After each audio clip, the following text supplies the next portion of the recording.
If you grew up in the 80s, you probably remember the thrill of Saturday morning cartoons, blowing into Nintendo cartridges to make them work, and riding your bike until the streetlights came on. Maybe you remember trading Garbage Pail Kids at recess, twisting your Rubik's Cube until your fingers hurt, or making the perfect mixtape, only to have the DJ talk right over your favorite song. But alongside all those classic childhood memories, you might also remember some of the most bizarre TV shows ever created. I'm talking about series where computers could fall in love, kids could shrink themselves with a magical contraption, and yes, even a show where a guy turned into a superhero just by saying a magic word. And no, it wasn't. The 80s weren't just about neon leg warmers and Walkmans. It was a decade where network executives seemed to greenlight the wildest pitches imaginable. These weren't the shows your older brother pretended to remember to sound cool.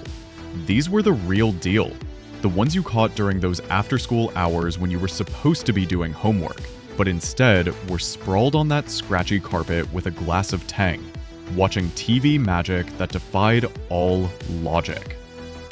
So if you spent your childhood rocking out with giant headphones, arguing with siblings over who got the Nintendo controller, or sneaking in just one more show before dinner, you're about to have some serious flashbacks.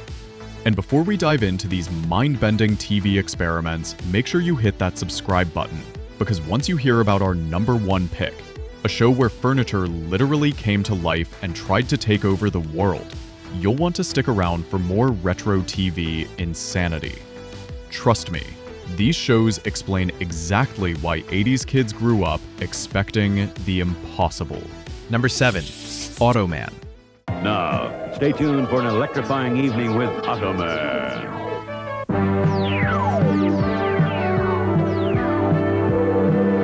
Automan, the show that basically asked, what if Tron, but with a mustache, and a talking car that wasn't Kit? This wasn't your average computer-generated superhero. No, this was a full-on hologram who could somehow interact with the physical world, because clearly the writers skipped every physics class in existence.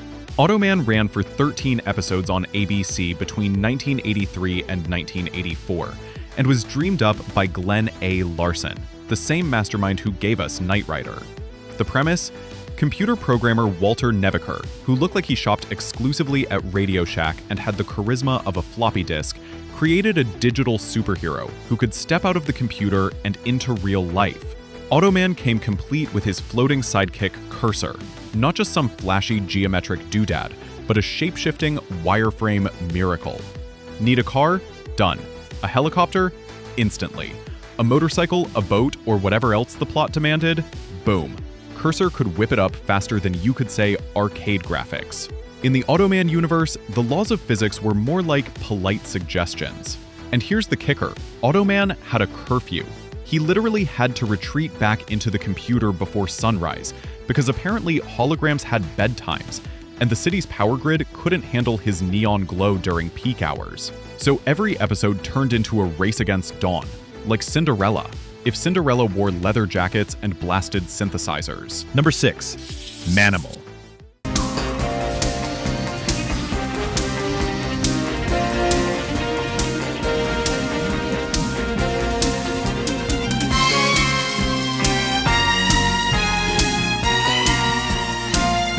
The show with possibly the dumbest premise in television history. Imagine pitching this in 1983. What if we made a crime drama about a guy who can turn into animals? NBC actually said yes, but only for 8 episodes, because even the 80s had limits. The series followed Dr. Jonathan Chase, a wealthy British professor at New York University who could morph into any creature to fight crime. Sounds amazing on paper, right? In practice, the budget only allowed him to reliably transform into 2 animals, a hawk and a black panther. And once you'd seen those once, you'd basically seen every episode. The transformation scenes were so over-the-top expensive that the producers just recycled the same footage week after week. You'd be watching and boom, the exact same panther transformation from last Tuesday. It felt like they blew the entire special effects budget on the pilot and prayed no one would notice the copy-paste job. And then came the science. The show tried to justify this power by claiming that because humans evolved from animals, a select few retained the ability to shapeshift. Because yes, that's exactly how evolution works. Charles Darwin would have been thrilled. But here's the twist. Despite flopping hard in 1983, Manimal developed a weird little cult following. It even resurfaced in reruns overseas and had a cameo revival in the late 90s during another Glenn Larson series, Nightman. Proof that no matter how ridiculous the premise, there's always someone out there who still believes in crime-fighting panthers. Number 5, Whiz Kids.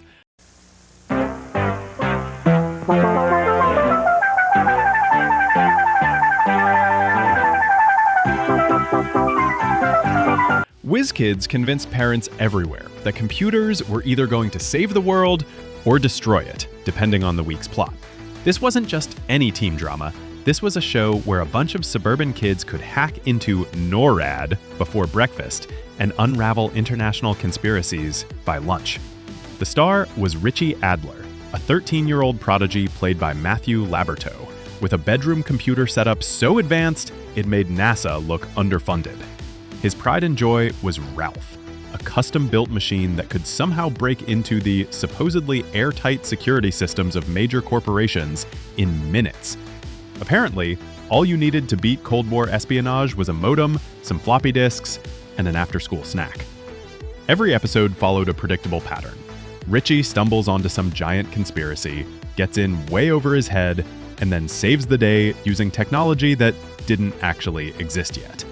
In hindsight, the show basically foreshadowed the internet, social media, and cybercrime, but with the belief that it would all be run by teenagers in suburban bedrooms. And if the concept wasn't wild enough, the producers even gave the kids crossover episodes with Knight Rider and Simon & Simon, because nothing screams high-tech hacking like dragging in a talking car and a couple of scruffy detectives to help a 13-year-old solve crime. Number 4, The Phoenix. Long ago, in a remote corner of the world, ancient astronauts landed from a distant planet with a gift for mankind, the Phoenix. For 1,000 years, he has waited. The Phoenix was a show so bizarre, it lasted exactly 5 episodes before someone at ABC finally came to their senses. The premise? An ancient astronaut named Bennu, played by Judson Scott, and wakes up in modern-day America with a magical amulet that gives him superpowers. But not just any powers. He could supposedly rearrange molecular structures. Which sounds impressive until you realize the writers clearly had no clue what that actually meant. Every week, Bennu would touch his glowing amulet and instantly gain whatever power the plot demanded. Need to become invisible? Touch the amulet. Want to fly? Touch the amulet. Need to turn a car into a boat, because apparently that's a thing that comes up regularly? You guessed it, touch the amulet. The show couldn't decide if it was science fiction, mystical fantasy, or just plain nonsense. So it went with all 3. And somehow that mashup worked, but only for exactly 5 episodes before audiences collectively said, yeah, we're good. Number 3, The Powers of Matthew Starr. The Crown Prince and I escaped to the nearest planet on which we could survive and further his powers in order to someday return to free his people.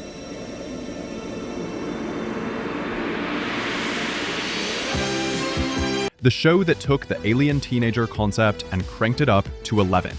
Matthew was an alien prince from the planet Quandaris, hiding out on Earth as a high school student with telekinetic powers. Because, obviously, the safest place to stash alien royalty is in the middle of the American public school system.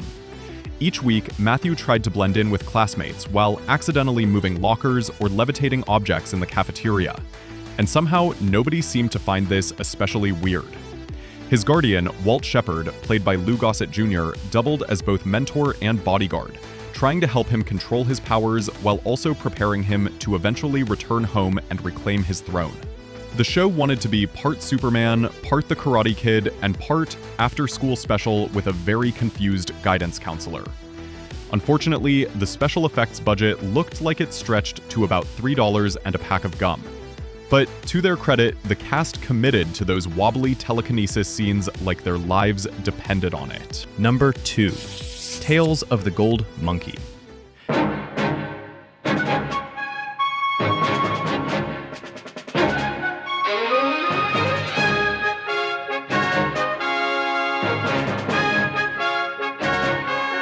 Tales of the Gold Monkey wanted to be Indiana Jones so badly it practically had a crush on him. This wasn't just inspired by Raiders of the Lost Ark. It was what happened when ABC executives said, "We need our own adventure hero, but make him a pilot and give him a one-eyed dog." Because apparently that's what passed for character development in the 80s. Jake Cutter, played by Stephen Collins, was a cargo pilot in the 1930s South Pacific, who somehow stumbled into non-stop adventures involving Nazis, mysterious islands, and ancient artifacts. His dog Jack wore an eye patch, not just for style, but because he'd lost the eye in a fight. Jake even had a running joke about trying to win enough at poker to buy Jack a glass eye. Spoiler, he never did. And then there was Bonchance Louis, the all-knowing bartender, played by Roddy McDowall, who seemed to know everything happening on every island in the Pacific.